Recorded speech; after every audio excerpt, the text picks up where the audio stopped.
Hey guys, welcome back to another Vanguard video. Today we're talking about the brand new Rezael as well as Liael cards from DZ-BT14. And I have to say the Rezael card looks pretty great, Liael one, not so much. So first off, we have Knight of Great Favor Orcades with two very strong skills. The first is the auto when placed on rearguard circle from hand. You choose a grade 3 with Rezael in its card name from your ride deck and you may reveal it. If either you revealed or you have a grade 3 greater Vanguard with Rezael in its card name, you search your deck for up to one normal unit without Sentinel, very important to note. With grade less than or equal to your Vanguard, discard it and shuffle the deck. So clearly they knew about the grade 2 that can stack, a very specific card on the top of your deck to kind of prevent this, at least for Sentinel stacking and then drive checking it. But there is technically a way to mill cards and then use Reverence Rush to stack a specific grade 3 or card that you want, such as like Persona Ride that you want for next turn and drive check it. But the really big things that you are going to be milling in this deck are, of course, Nilbris. Nilbris, when you mill it and have a Dissection or a Painkiller, is just a really great combo. As soon as you get 3 damage, you can call one off the Rideline. And then just like that, you have a 4-draw combo essentially. With Nilbris, you get to draw one stack. You can draw one again with Dissection. Or if you already have another Nilbris in rotation, you can in fact draw one, then use Nilbris, shove the soul stack, and then call it Nilbris and Dissection or Painkiller again, and just do the combo. Again, just draw a bunch of cards in a turn. I think this really incentivizes you to play the one service. I know a lot of JP lists are playing one service and one grade 1 maple. Service is just a really great card on your kill turn just to give 5k to your front row because it does make your van a little bit bigger. So it kind of incentivizes your opponent more to kind of guard and give you like a 2 to pass to kind of cheese out your opponent. Because again, most of the time you are going to be stacking a lot of the stuff to your Refister column. And being able to mill out your maples is really strong. For the most part, I don't think you're playing grade 2 maple just due to space. But grade 1 maple is just great value every time you Persona Ride, 13k booster, or it's a 23k attacker in your front row that is going to be providing value because every time you're going to be overcalling it with the Rezael ability. And then boom, you just have another 13k booster or beater on the following turn. But of course, the main thing you are using this for is for milling Refisto or Gab if you don't already have them in drop, which is really nice. And I did see some lists in East Asia playing Veltrosa and Liael, and I was also trying it out myself just to kind of have more fishing for Gab or Refistor. But with this, you kind of don't have to worry about that as much. You can just mill one out. So when you are at 4 more damage, your opponent really has to respect and remember what's in your drop in order to see if they'll explode or not. And for the second skill, which is very strong, gets you some additional power, we have Auto Rearguard Circle when this unit attacks. If you have a grade 3 or greater Vanguard with Rezael in its card name, this unit gets plus 5k power until end of battle. And at the end of the battle, you put this into Soul and draw 1. If you use a Divine skill this fight, it gets plus 10k instead of plus 5, and this is mandatory. So very, very easy soul. This is great on turn 3, great on turn 4. It's really nice just to get more soul because you're going to have one side essentially that's getting some decent power. It's actually the same number as Refister on turn 3, but this is allowing you to cycle draw 1. And being a 30k attacker on your Persona Ride turn when you do Divine skill is very strong. You're going to be 30 plus anything else you boost is already going to be a magic number, hitting let's say like 38. And then you add like a maple that's 43. That's already a guaranteed magic number. Even if they're playing fronts, they can't just do like front and a 10k. They kind of have to throw it like a 15 as well. So very, very, very annoying number. They can't just put like 2 15s. That's usually the main magic number. I think the inclusion of something like Reverence Rush could be very interesting for Rezael, kind of just as a meme. But I think for the most part, you just want your very consistent rears that are going to be plussing you a lot in the early game if you do go to high damage, such as to 3, which is kind of usually what you aim for. But being a 3 damage in this meta is definitely very volatile. You can definitely explode on their ride up if they have a very explosive deck. And then for the most part, I think Asperonia is an interesting option, but unfortunately, Asperonia doesn't add to hand. You're forced to call it. And this only works when placed on Rearguard Circle from hand. So when you do call it off the Nebula Knight order or any, on-place effects that call out of deck, you unfortunately aren't getting that, Foolish Burial mill one selectively out of your deck. But still a very cool card regardless. I think in the future for other cards, this could be very interesting. There's also the back row intercept and some other Rezael cards that are kind of that you could be milling and calling out as well. But again, just having more selective deck then is amazing. And I think the really big thing that I love about this card is the range it provides you on turn 2. A lot of the times on turn 2, it's very awkward, especially after the ban list once Dog was hit for what you really want to slam down in the early game. I think slamming Painkiller is fine if they kill it. It's like whatever, you call it back with your Rideline. But this is really nice to slam on turn 2 and pretty much takes up, in my mind, the slots for Veltrosa and Liael. Card that you definitely want to play a lot of because it's just selective mill every time you place it from hand. And just looking at this card on paper, there's really no cost tied to this. The only cost is like revealing a Rezael in your ride deck, and you just get a free Shut the Soul, draw 1 on turn 3, which is amazing. And that plus 5k power is also great with your ride line. If you are playing Ventesta or even an 8k booster, you're going to be hitting 23, 25 magic number to their 10 is amazing.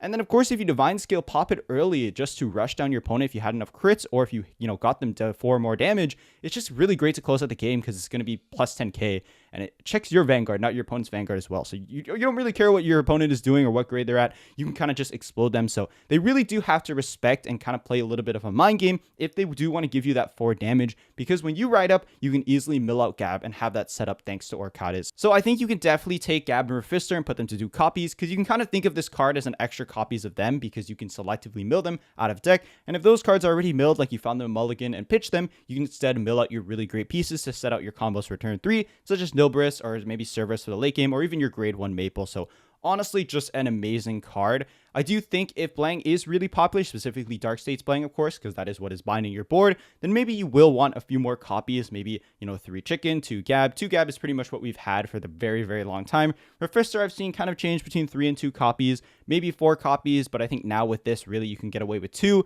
So yeah, honestly, I just love that this is a great card for Rezael. Great range, great comeback, great way to mill out your pieces to make your kill turn or your turn 3 very consistent. Your opponent has to really respect how much damage they're giving you now. I think a lot of the times they're still going to give you the 2 or 3 damage just because their deck, especially if you're fighting a very offensive, oppressive deck such as Deep Lens, can really explode you on their ride up when they go second. But for the most part, you have a lot of really great farming, and this makes setting up the combo of Dissection and Nilbris on your turn 3, either preemptively when you called on turn 2, or even on turn 3 to really just get a free call. So again, this, with a Senseer, being able to set up any call from drop is really amazing, because again, you have to mill grade 2 or less if you do called on grade 2. If you save this for turn 3, you can mill out Gab and just explode your opponents, because of course you're going to call that mid-battle phase to get that extra drive when your opponent's still on grade 2, just to kind of get that extra push and really come back in the game, or at least farm just more hand. So honestly, just an amazing card. Really, really loved what this card does for Rezael.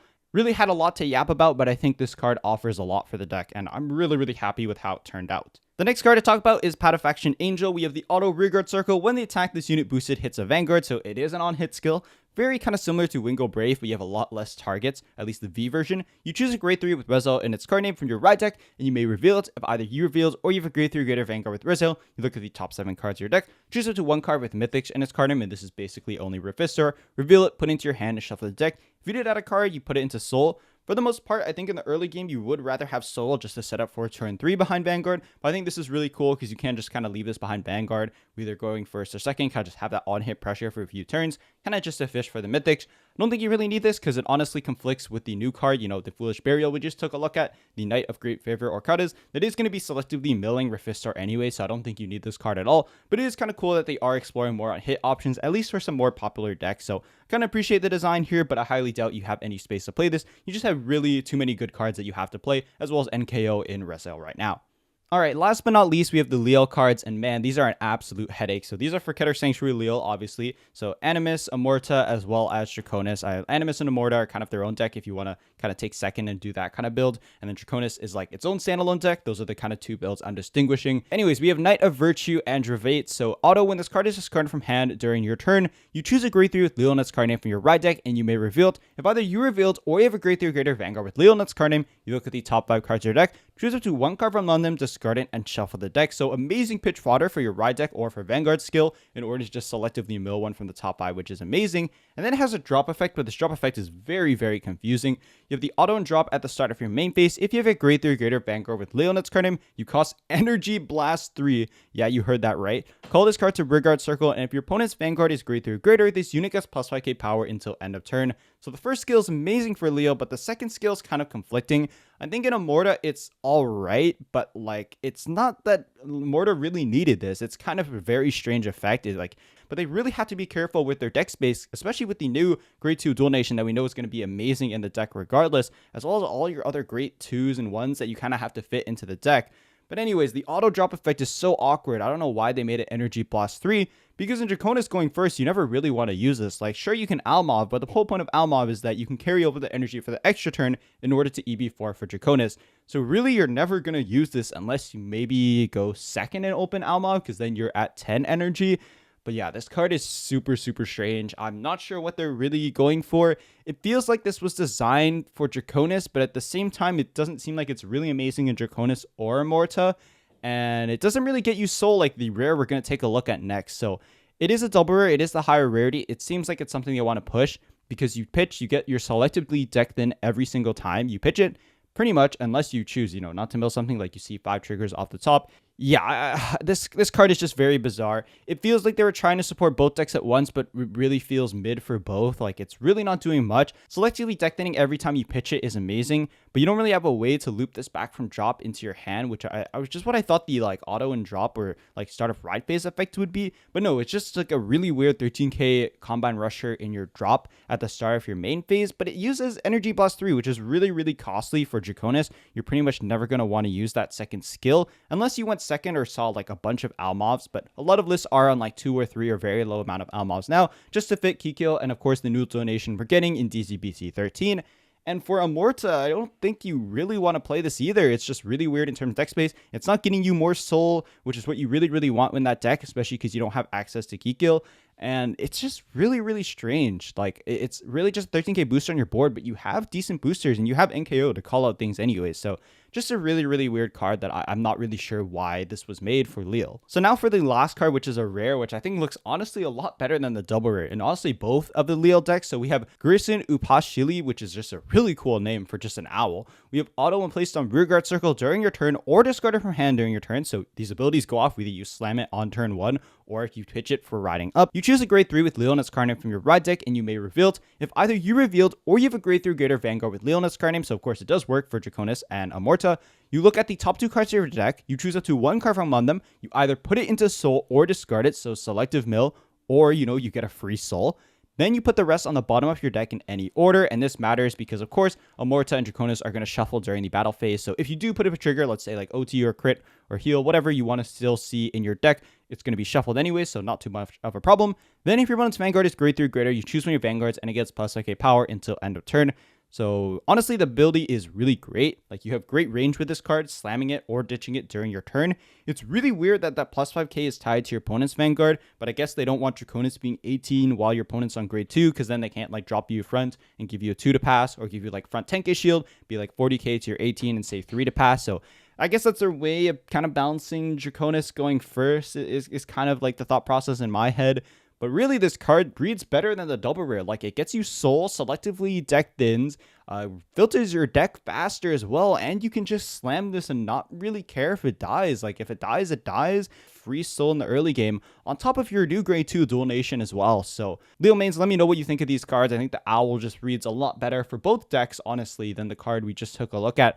Because really, I don't think you want a free body except for an Amorta, but even then, you have so many other good Keter cards that you're like competing for in terms of deck space.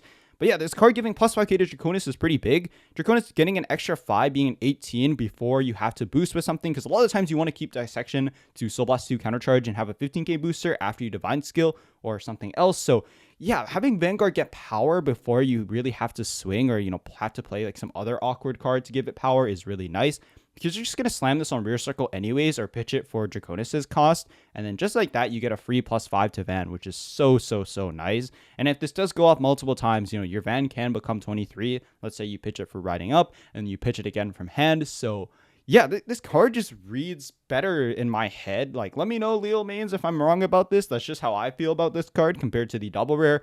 But yeah, like, this card placed on rearguard circle or during your turn, like, why didn't they print that for the other card? It's just very strange. So yeah, I think this card is definitely the better upgrade to Liael, is what it seems like, because it's getting you more range in terms of power. It's a card you can slam down in the early game if you have to rush down your opponent, and it's also just great deck filter as well, or just more soul like immediately as soon as you pitch it, unless you see 2 triggers, for example, or maybe like a sentinel trigger that you don't really want into your soul or to reveal info to your opponent. So yeah, that pretty much does it for the Rezael and Liael cards. I think the Liael cards are a little bit disappointing except for the Owl, and I think the Rezael card is just amazing for the deck. It's Foolish Burial, it's Shove the Soul, draw 1.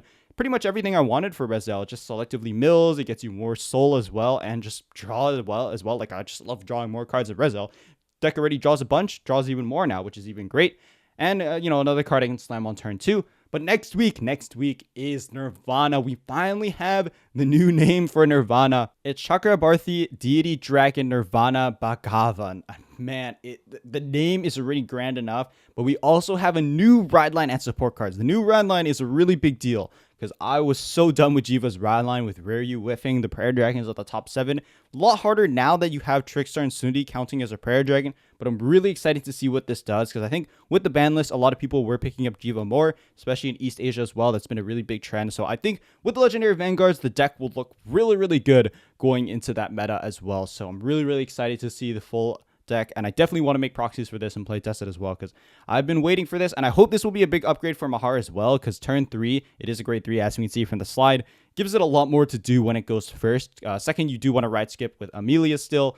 But yeah, I hope this is just a really big upgrade to Nirvana all around for both Mahar as well as Jiva. So I'm really, really excited for this. I can't wait till next week. I was not expecting to get Legendary Vanguards this early, but it does make sense because that Vangasai is next month and they probably have to roll out reveals pretty fast. And hopefully that will also mean, I'm hoping, the Icon Fighter decks as well really, really fast because that would be really big news. Very, very exciting to kind of get that before we go into kind of like the spring, summer season. For us right now, we're just waiting for Parallaxic Clash in English as well as the start decks, but that's in May. Right now, the only thing we have this month in April, by the way, is the Liael Draconis sets, which is kind of as well as ODM as well. But anyways, thank you guys so much for watching. Do stay tuned for next week if you want to see the Nirvana reveals, and I'll see you again in another Vanguard video.